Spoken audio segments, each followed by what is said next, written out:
Hello बच्चों, welcome to our YouTube channel. तो आज हम करेंगे स्टैंडर्ड 10th मैथ्स 2 ज्योमेट्री का चैप्टर नंबर 5 जिसका नाम है कोऑर्डिनेट ज्योमेट्री। हम कर रहे थे इसका प्रैक्टिस सेट 5.2 जिसके लेक्चर 1 में मैंने आपको first, second, third, fourth, fifth and sixth ये 6 क्वेश्चंस कराए थे जिसमें मैंने आपको section formula and mid point formula कराया था। नहीं देखा है, हीरो मत बनो, अभी के अभी जाके पहले लेक्चर 1 देखो, फिर लेक्चर 2 पे आना। लेक्चर 1 के लिए यहाँ पे एक लिंक आएगा, उसमें प्लेलिस्ट में आपको लाइन वाइज सारे लेक्चर्स अलजेब्रा के मिल जाएंगे।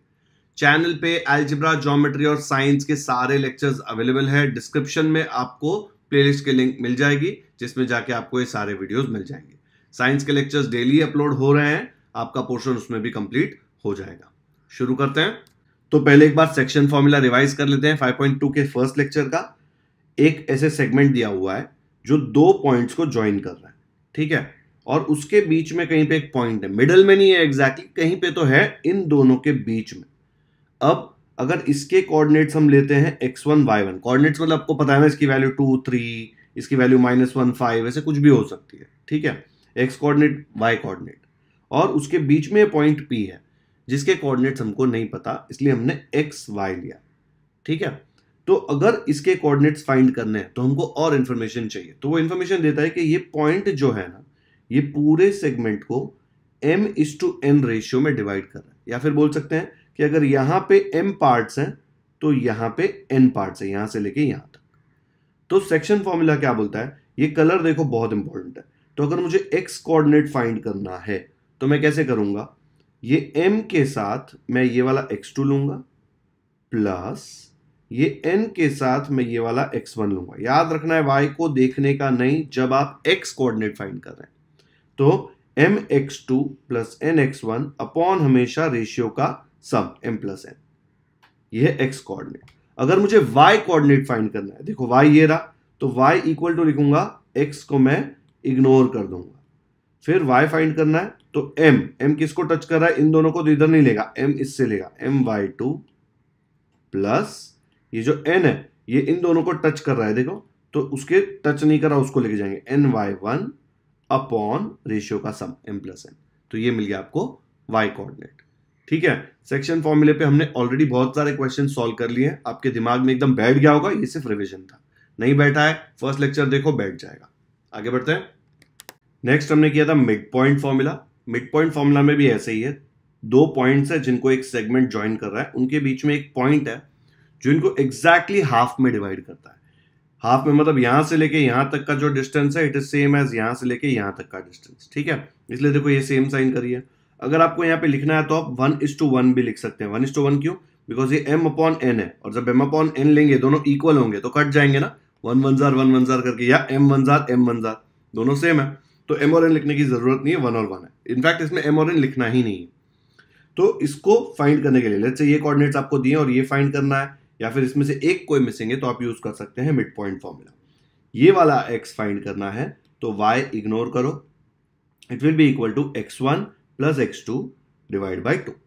डिवाइड बाई 2 क्यों हो रहा है, बिकॉज ये वाला पॉइंट इसको दो पार्ट्स में डिवाइड कर रहा है, दिख रहा है, दो इक्वल पार्ट्स, इसलिए 2 आ रहा है। y फाइंड करना है तो y देखने का, x को इग्नोर करने का, ये मिस्टेक हमेशा होती है, y कोऑर्डिनेट में बच्चे गलती से x लिख देते हैं। y will be equal to y1 plus y2 divide by 2। आया समझ में। तो ये हमने किया था mid point formula last lecture में। अब देखते हैं एक नया फॉर्मूला जिसका नाम है सेंट्रॉइड फॉर्मूला। 1 मिनट में रिवाइज करा देता हूं सेंट्रॉइड क्या है, बिकॉज आप भूल गए हो तो देख लो क्या है, जरूरत नहीं पड़ेगी चैप्टर में, लेकिन पता होगा तो काम आएगा। अगर मैंने आपको एक ट्रायंगल दे दिया ABC, इसमें क्या करते थे, ये जो साइड्स है ना, इनके मिड पॉइंट्स लेते थे, ठीक है। तो यहां पे लेट्स से इसका मिड पॉइंट ये है BC का, तो ये वाला पार्ट और ये वाला पार्ट इक्वल हो जाएगा, करेक्ट। AB का देखेंगे तो ये मिड पॉइंट है, तो फिर ये वाला पार्ट और ये वाला पार्ट इक्वल हो जाएगा। और AC का देखेंगे तो ये मिड पॉइंट है, तो ये वाला पार्ट और ये वाला पार्ट इक्वल हो जाएगा, ठीक है। अब मीडियन क्या होता है, मीडियन क्यों ले रहे हैं, बिकॉज सेंट्रॉइड मीडियन से बनता है, जो मिड पॉइंट से ऑपोजिट वर्टेक्स को ज्वाइन करे। देखो ये अगर मिड पॉइंट है, ये इससे तो ज्वाइन नहीं कर सकते, ऑलरेडी ज्वाइंड है, इससे भी नहीं कर सकते बिकॉज ऑलरेडी ज्वाइंड है, ये सिर्फ ऑपोजिट वर्टेक्स के साथ ज्वाइन हो सकता है। तो हम लोग ने इसको ऑपोजिट वर्टेक्स के साथ ज्वाइन किया, इसको भी कर दिया और इसको भी कर दिया, ठीक है। तो ये 3 लाइंस जो बनी ना आपकी, इसको बोलते हैं मीडियन। क्या करती है ये, ऑपोजिट वर्टेक्स, वर्टेक्स से ऑपोजिट साइड के मीडियन, मिड पॉइंट पे ज्वाइन करती है, वर्टेक्स से ऑपोजिट साइड के मिड पॉइंट को, वर्टेक्स से ऑपोजिट साइड के मिड पॉइंट को, और ये तीनों मीडियन जहां पे इंटरसेक्ट करती है उसको बोलते हैं सेंट्रॉइड, और उसको जनरली हम हमेशा जी से डिनोट करते हैं। आया समझ में? तो जी है अपना सेंट्रॉइड, मीडियंस का इंटरसेक्शन। ये सिर्फ जनरल नॉलेज था जो आपने 8th 9th में पढ़ लिया है। अब देखते हैं 10th में कोऑर्डिनेट ज्योमेट्री में इसका क्या एप्लीकेशन है। एकदम टाइम पास है ये। अगर मैंने आपको एक ट्रायंगल दे दिया ABC, मीडियन बता नहीं रहा बिकॉज मीडियन इधर बनाऊंगा तो भीड़ हो जाएगी बहुत, ठीक है। तो A का कोऑर्डिनेट x1 y1, B का कोऑर्डिनेट x2 y2, C का कोऑर्डिनेट x3 y3, और अगर ये तीनों मैंने आपको दिया और पूछा G का कोऑर्डिनेट बताओ। G क्या है भाई? रिस्पेक्ट नहीं दे रहे किसी को, triangle G, point G। G एक पॉइंट है जिसको हमेशा हम सेंट्रॉइड होता है उसको G से डिनोट करते हैं। नहीं पता उसका कोऑर्डिनेट तो उसको xy ले लिया। सेंट्रॉइड फॉर्मूला क्या बोलता है? ये जो x है ना, इट इज नथिंग बट इसका x1 plus x2 plus x3 divide by 3, ठीक है। सिमिलरली ये जो y है ना, it is nothing but y1 plus y2 plus y3 divide by 3। Mid point formula में क्या था? मिड पॉइंट में हम लोग 2 लेते थे और यहाँ पे डिवाइड बाय 2 करते थे। अब 3 हुए तो डिवाइड बाय 3 हुए, और देखने जाओ तो G इन तीनों के सेंटर में है, इसलिए तीनों का सम प्लस डिवाइड बाय 3, तीनों का सम फिर डिवाइड बाय 3। आया समझ में सेंट्रॉइड फॉर्मूला? पक्का? इसको अप्लाई करते हैं। 7th क्वेश्चन में दिया है find the centroids of the triangles whose vertices are given below. Vertices मतलब जो 3 पॉइंट्स होते हैं ट्रायंगल के, वर्टेक्स, वो दिए हुए हैं। आपको फाइंड क्या करना है? सेंट्रॉइड फाइंड करना है, मतलब सेंट्रॉइड के कोऑर्डिनेट्स फाइंड करने हैं। क्या यूज करेंगे? Centroid formula. बहुत ही टाइम पास है।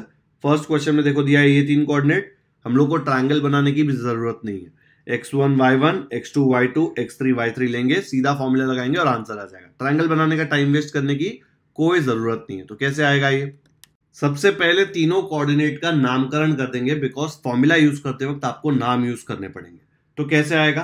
पहले लिख देंगे ax1 y1 लेट, क्योंकि हम उसको नाम दे रहे हैं, और लिख देंगे a का कोऑर्डिनेट, जो कोऑर्डिनेट क्वेश्चन में दिया हुआ है, खुद से नहीं बनाया है ये, ठीक है। टेक्स्ट बुक का क्वेश्चन चेक करो, टेक्स्ट बुक सामने होना चाहिए हमेशा। फिर नेक्स्ट b का कोऑर्डिनेट और वो लिख दिया। नेक्स्ट c का नाम है x3 y3 और उसके बाजू में लिख दिया c कोऑर्डिनेट। मतलब क्या मिला? x1 का वैल्यू -7, y1 का वैल्यू 6, x2 का वैल्यू 2, y2 का वैल्यू -2, x3 का वैल्यू 8, y3 का वैल्यू 5। और हमको फाइंड क्या करना है? सेंट्रॉइड। सेंट्रॉइड का नाम क्या लेते हैं? G। G का कोऑर्डिनेट्स हमको पता है क्या? नहीं पता है, तो उसको क्या लेंगे? xy। तो gxy be the coordinates of the centroid, ठीक है। ये पार्ट सिर्फ नामकरण था, इसमें कोई दिमाग नहीं लगाया। हर क्वेश्चन में सेक्शन फॉर्मूले में भी हम लोग नामकरण कर रहे थे। पहले सबको नेम देंगे, उसी के बाद उसको बुला सकते हो ना कि ए इधर आ, तो ए बोलोगे तो ए का कोऑर्डिनेट्स तो पता होना चाहिए ना, और फॉर्मूला जब लिखोगे तब x1 y1 में ही लिखोगे, तो वो भी पता होना चाहिए। तो अब इसके बाद हम अप्लाई करेंगे सेंट्रॉइड फॉर्मूला। क्या बोलता है सेंट्रॉइड फॉर्मूला? एकदम सिंपल है। ये जो x है इट इज नथिंग बट जो भी 3 वर्टाइसेस है x1 x2 x3, तो उनको ऐड कर देंगे x1 plus x2 plus x3 divide by 3। Similarly अगर मुझे y फाइंड करना है तो y क्या होगा? सेम वे में x के जगह पे हर जगह y आ जाएगा, तो ये हो जाएगा y, y1, y2, y3। तो देखो अगर मैं y फाइंड करूं तो ऐसे आ जाएगा। बस फिर क्या करना है? सब्स्टिट्यूट करना है। तो x1 के जगह पे आ जाएगा -7, करेक्ट। ये मैंने प्लस प्लस डाल दिया पहले, और यहां पे भी x1 के जगह पे लिख दूंगा -7। x2 के जगह पे क्या आएगा? 2। x3 के जगह पे आएगा 8। नीचे तो 3 है। ये -7 पहला था आगे ही, इसके आगे कोई साइन नहीं, इसलिए मैंने ब्रैकेट नहीं डाला। अगर यहां पे आता ना -7 तो ब्रैकेट डालना पड़ता, बिकॉज उसके आगे प्लस की साइन है। अगर आपको कंफ्यूजन होता है तो नेगेटिव नंबर्स में हमेशा ब्रैकेट डालो ही, ठीक है। नेगेटिव नंबर्स में मिस्टेक होने का चांस होता है।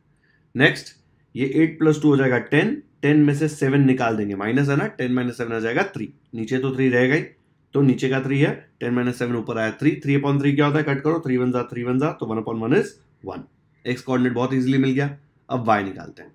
y देखो, y1 है 6, तो यहां पे मैं क्या करूंगा? पहले साइन डाल दूंगा, y1 के जगह पे लिख दूंगा 6, फिर y2 के जगह पे देखो -2 है। मैं ऐसे ही -2 नहीं लिख सकता, बिकॉज ये -2 प्लस माइनस साथ में बाजू में साइन नहीं आता, ब्रैकेट में डालना पड़ेगा। तो ब्रैकेट में डाल दिया -2। ये y3 के जगह पे मैं डाल दूंगा 5। गलती से 8 मत डाल देना, ये 8 बच्चों x3 है, y3 क्या है? ये 5। तो y3 के जगह पे डाल दिया 5। नीचे तो अपना 3 फ्री में आ ही रहा है। देख लो अभी ये प्लस और माइनस क्या हो जाएगा, माइनस। तो ये 6 तो ऐसे ही आ जाएगा, लेकिन ये प्लस और माइनस बन जाएगा माइनस, तो अंदर 2। ये +5 भी ऐसे का ऐसे आ जाएगा, नीचे 3 वैसे ही आ जाएगा।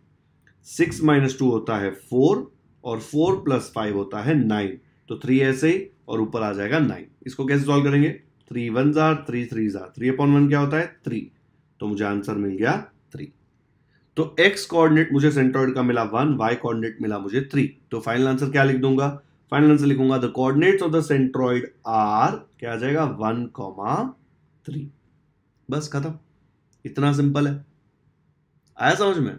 ये सेक्शन फॉर्मूले से भी बहुत ज्यादा सिंपल है। सेक्शन फॉर्मूले में तो ऐसे लाइन बना के आपको इधर से उधर करना पड़ता था, यहां तो सीधे कोऑर्डिनेट्स दिए हैं, x के कोऑर्डिनेट्स ऐड किए डिवाइड बाय 3 किया, y के ऐड किए डिवाइड बाय 3 किया, हो गया काम। ओके, आया समझ में। चलो वीडियो पॉज करके फटाफट से कॉपी करो, ये फर्स्ट पार्ट है। अभी सेकंड पार्ट पे जाते हैं, ये सेकंड पार्ट है। कर लिया कॉपी, आगे बढ़ते हैं। 7th के सेकंड क्वेश्चन में देखो क्या कोऑर्डिनेट्स दिए, 3, -5 4, 3 11, -4। इधर ही अगर मैं आपको सेंट्रॉइड निकाल के बताऊं तो कैसे आएगा, देखो x कोऑर्डिनेट निकालना है तो 3 + 4 + 11 डिवाइड बाय 3 क्या आ जाएगा, 3 + 4 7, 7 + 11 18, 18 डिवाइड बाय 3, 3 1 जार 3 6 जार 6/1 क्या होता है 6।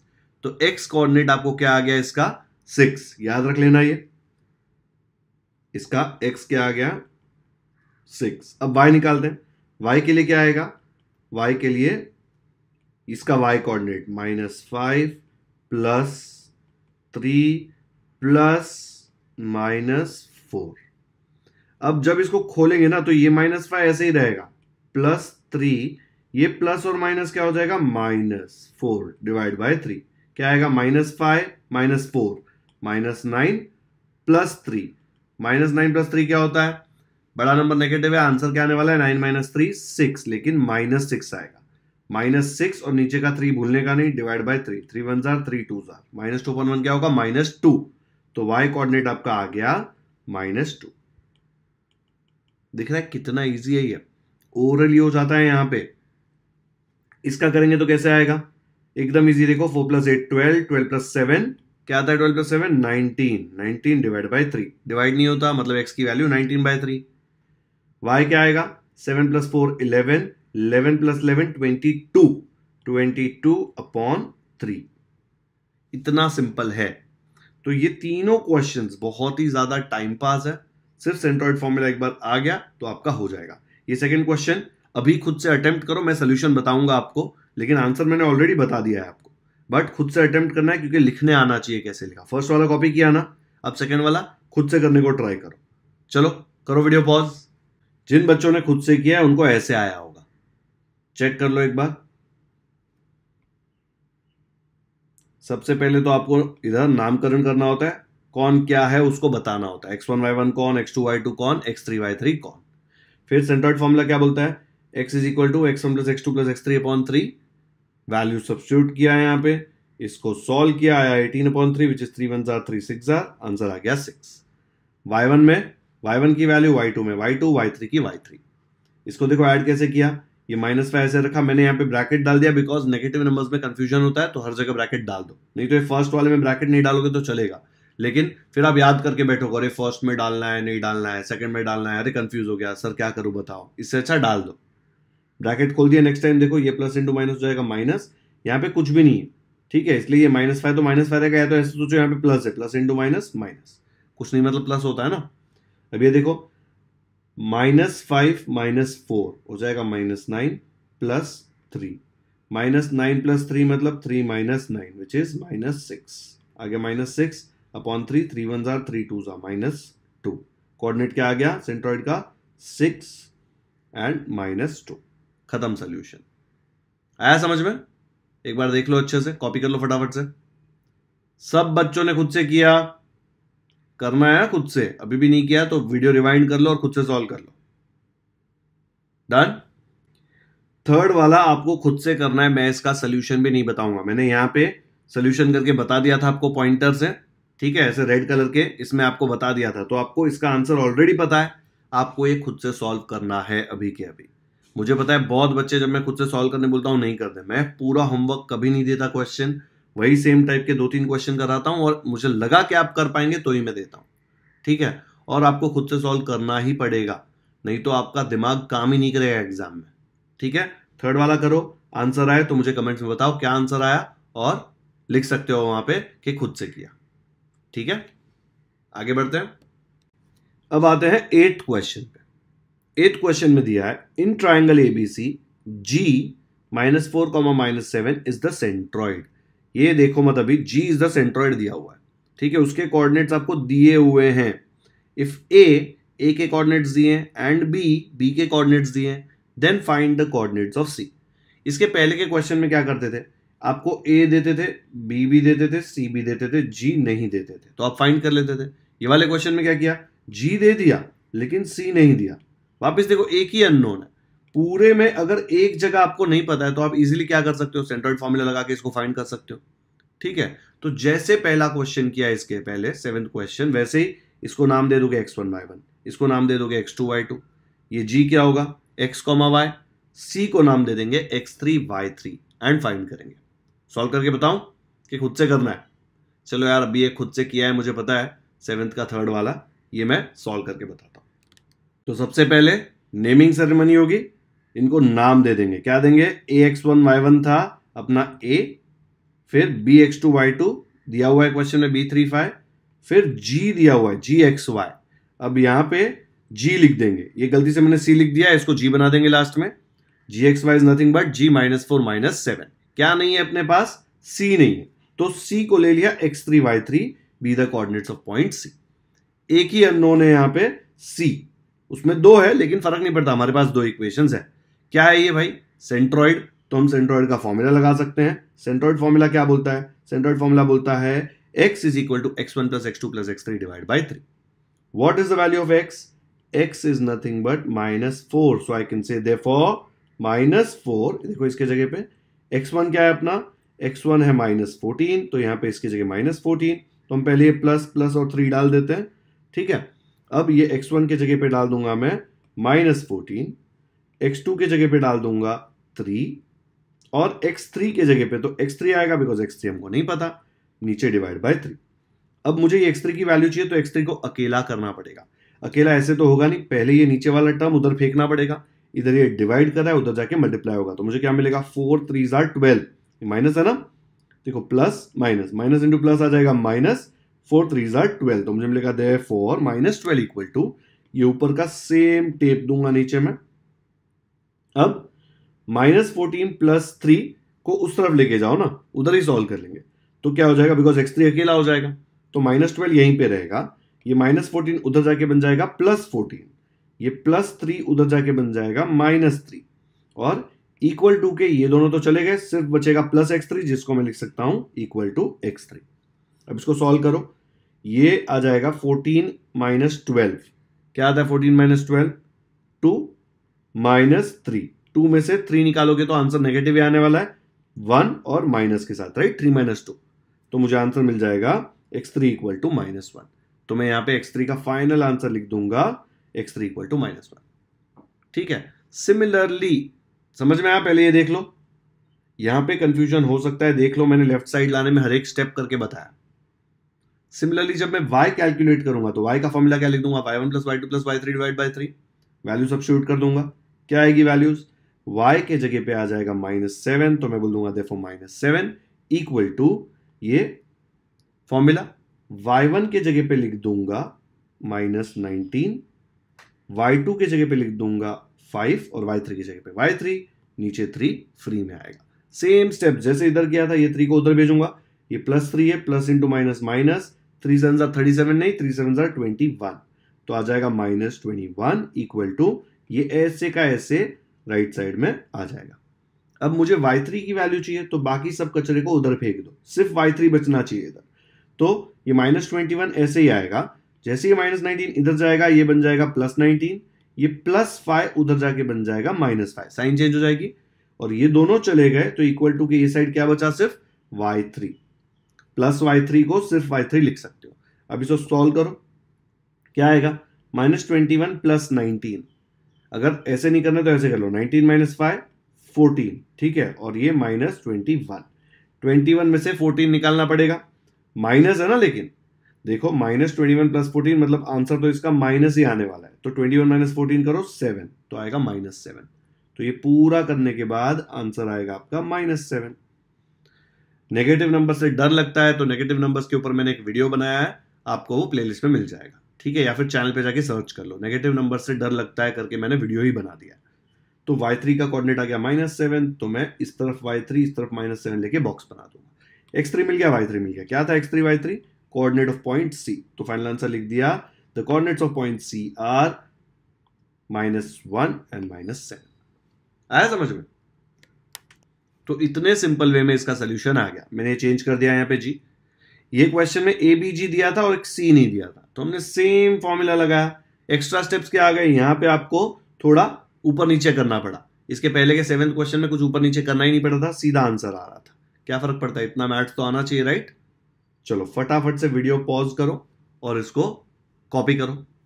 हाँ अभी कॉपी करना है, बाद में नहीं। नोट्स बना रहे हो ना, लाइन वाइज पूरी नोटबुक आपकी एक एक क्वेश्चन से बननी चाहिए, ऐसा लगना चाहिए कि डाइजेस्ट है आपके पास, ठीक है, आपकी खुद की डाइजेस्ट, आपके खुद के मेथड्स।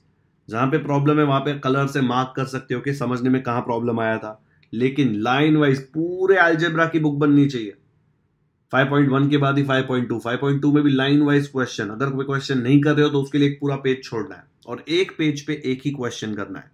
अगर कोई क्वेश्चन 1.5 पेज तक जा रहा है तो 1.5 पेज के बाद का आधा पेज छोड़ दो। ऐसे मत सोचो बहुत पेज वेस्ट हो रहा है, लास्ट में जब रेफर करोगे ना तब ढूंढने में बहुत आसानी होगी और हर एक पेज पे नया क्वेश्चन शुरू करोगे। तो एग्जाम में तो ऐसे ही करना होता है, करेक्ट? डन कर लिया कॉपी, आगे बढ़ते हैं। 9th क्वेश्चन में दिया है AH-6 BC। कोऑर्डिनेट्स मत देखो, ABC are coordinates of vertices of a triangle whose centroid is G, find HN के। सारे कोऑर्डिनेट्स देख लिए तब आपको समझ में आया दो ही अननोन है। 8th क्वेश्चन में भी दो ही अननोन थे, C का कोऑर्डिनेट x3, y3 आपको नहीं पता था। 7th क्वेश्चन में हमेशा gxy नहीं पता था। देखो दो कोऑर्डिनेट्स है ना, तो दो अननोन्स थे, तो आपने 7th क्वेश्चन में भी फाइंड कर लिया, 8th में भी फाइंड कर लिया, 9th में भी आपके पास दो अननोन्स है h एंड k। फाइंड कर ही सकते हैं ना, दोनों अलग अलग जगह पर है, उससे हमको क्या फर्क पड़ता है, हम फाइंड कर सकते हैं, करेक्ट? कैसे करेंगे? तो सबसे पहले नेमिंग सेरेमनी करेंगे। क्या आ जाएगा, a कौन है, ax1 y1, bx2 y2, cx3 y3 और gxy जो g दिया हुआ है। तो आपके पास सबकी वैल्यू है x1 y1 x2 y2 x3 y3 x और y, ठीक है। अब इसमें से दो अननोन है h और k, हमको कोई फर्क नहीं पड़ता, हम सेंट्रॉइड फॉर्मूला लगाएंगे। यहाँ पे सेंट्रॉइड फॉर्मूला क्या बोलता है, हमको बोलता है कि x = x1 + x2 + x3/3। x के जगह पे क्या आ जाएगा, x के जगह पे आएगा 1, ओके। और यहां पे पहले प्लस वाला डाल देता हूं, देखो क्या आ जाएगा, ऐसे x1 के जगह पे मैं लिख सकता हूं h, x2 के जगह पे मैं लिख सकता हूं 2, x3 के जगह पे मैं लिख सकता हूं -6, तो मैं डाल दूंगा ब्रैकेट में। अब उसको सॉल्व करता हूं, नीचे आ जाएगा 3। अब मुझे h की वैल्यू चाहिए, तो नेक्स्ट स्टेप क्या होना चाहिए, h को अकेला करना है। तो 3 यहां पे उसको अकेला नहीं रहने दे रहा है, 3 को बोलेंगे निकल यहां से, 3 नीचे डिवाइड कर रहा है, वहां पे जाके मल्टीप्लाई होगा, 3 × 1 हो जाएगा 3। तो यहां पे ऐसे लिख दिया, इक्वल टू ये h + 2 ऐसे रहेगा, लेकिन यहां पे ये प्लस इंटू माइनस हो जाएगा माइनस, तो h + 2 लिख दिया, प्लस इंटू माइनस हुआ माइनस और 6 साथ में आ जाएगा। नेक्स्ट स्टेप में ये 3 को ऐसे ही रखेंगे, ये h को भी ऐसे ही रखेंगे, +2 - 6, छोटा नंबर माइनस बड़ा नंबर, मतलब आंसर तो नेगेटिव आने वाला है। फिर 2 और 6 है ना, 6 - 2 करो, क्या आ जाएगा 4, तो मैं यहां पे लिख दूंगा -4, बिकॉज बड़े नंबर का साइन नेगेटिव है। अब मुझे अगर h का वैल्यू चाहिए तो ये -4 को उधर भेज दूंगा, तो मुझे क्या मिलेगा, ये 3 ऐसे का ऐसा रहेगा, -4 उधर जाके बन जाएगा +4, इधर क्या बचेगा, इक्वल टू के साथ सिर्फ बचेगा h। 3 + 4 = 7, तो मैं लिख दूंगा 7 = h, और ऐसे करके मुझे h का वैल्यू मिल गया 7। यहां पे h अननोन था देखो, और h का वैल्यू हमने निकाल लिया, इतने में से ही 7। हमारे पास तो एक और चीज है ना, हम y कोऑर्डिनेट भी फाइंड कर सकते हैं, करेक्ट? तो ये x कोऑर्डिनेट फाइंड किया और हमको h मिल गया। वैसे ही आप खुद से सेम टाइप का formula y = y1 + y2 + y3/3 यहां पे लगाएंगे, और जो दूसरा अननोन है के, उसकी वैल्यू निकालेंगे। अभी वीडियो पॉज करो, अगर चेक करना है तो ये देख लो क्या किया है, और फिर यहां पे y पे फॉर्मूला लगाओ और अभी के अभी k की वैल्यू निकालो। चलो करो वीडियो पॉज। कर लिया? टाइम चाहिए और तो ले लो, और डन। देखो अभी तो यहां पे अगर मैं y का लगाऊं तो सीधा मैं बता रहा हूं ऐसे आएगा। Same kind of steps perform किए मैंने यहां पे भी, देख लो अच्छे से। सेम फॉर्मूला लगाया, यहां पे मिस्टेक नहीं किया ना, 3 5 35 नहीं किया ना, 3 5 15 आएगा। फिर -6 + 3 में -3 आएगा, बिकॉज बड़ा नंबर 6 है, छोटा नंबर 3 है, बड़े नंबर का साइन माइनस है, तो आंसर माइनस आने वाला है। एडिशन सब्ट्रैक्शन में माइनस माइनस प्लस नहीं हो जाता, ऐसे नहीं है कि ये माइनस प्लस माइनस हुआ। एडिशन सब्ट्रैक्शन में आपको बड़े नंबर की साइन देखनी होती है। मल्टीप्लीकेशन में कोई फर्क नहीं पड़ता क्या है, अगर माइनस इंटू माइनस है तो आंसर प्लस ही आने वाला है, माइनस इंटू प्लस है तो आंसर माइनस ही आने वाला है। बड़ा नंबर कहां देखना होता है? एडिशन सब्ट्रैक्शन में। एडिशन सब्ट्रैक्शन यहाँ पे हो रहा है, तो ये -3 यहाँ पे भेजा तो +3 हो जाएगा। k की वैल्यू आ गई 18, तो मैं फाइनल आंसर यहाँ पे लिख सकता हूं h = 7 एंड k = 18। ऐसे है पूरा सोल्यूशन। वीडियो पॉज करके देख लो एक बार अच्छे से। इंपॉर्टेंट क्वेश्चंस हैं, ऐसे क्वेश्चन आते हैं एग्जाम में। ये लिखना पड़ेगा बाइसेंट्रॉइड फॉर्मूला, उसके मार्क्स होते हैं। ये लेट भी लिखना पड़ेगा, उसके भी मार्क्स होते हैं, और फाइनल आंसर भी लिखना पड़ेगा, उसके भी मार्क्स होते हैं। ठीक है, ये बॉक्स बनाओ, अच्छा दिखता है। कितनी बार टीचर के पास टाइम नहीं होगा तो ये सब देखेगी नहीं, सीधा बॉक्स देखेगी और बोलेगी अरे वाह अच्छे से किया, लेकिन अच्छी हैंडराइटिंग में किया होगा तो। नहीं तो कितने बच्चे क्या करते हैं, कचरा लिखते हैं, आगे पीछे से आंसर कॉपी करके ये लिख देते हैं सीधा। ट्रिक नहीं बता रहा कॉपी करने की, बट ऐसा होता है और टीचर को सब समझ में आता है। कर लिया कॉपी? तो आज के प्रैक्टिस सेट 5.2 के लेक्चर 2 में मैंने आपको क्वेश्चन नंबर 7 कराया, उसका 1 2 3 एंड क्वेश्चन 8 कराया एंड क्वेश्चन 9 कराया। हमने सीखा क्या इसमें? हमने सीखा आज सेंट्रॉइड फॉर्मूला, और सेंट्रॉइड फॉर्मूला यूज करके हमने ये क्वेश्चन सॉल्व किया। लेक्चर के स्टार्ट में मैंने आपको मिड पॉइंट फॉर्मूला और सेक्शन फॉर्मूला का रिवीजन भी करवाया। ठीक है, तो आज का लेक्चर 2 यहीं पे खत्म करते हैं। अगर वीडियो पसंद आया तो क्या करना है? लाइक करना है, शेयर करना है, सब्सक्राइब करना है। अपने दोस्तों के साथ व्हाट्सएप, टेलीग्राम, फेसबुक, इंस्टाग्राम, जहां पे भी शेयर कर सकते हो वीडियो शेयर करो। जितने ज्यादा लोग वीडियो देखेंगे, चैनल को सब्सक्राइब करेंगे, मुझे उतना ही मोटिवेशन आएगा आपके लिए और ज्यादा वीडियोस बनाने में। कमेंट्स में मुझे जरूर बताएं कि आपको ये वीडियो कैसा लगा। Thank you so much for watching this video.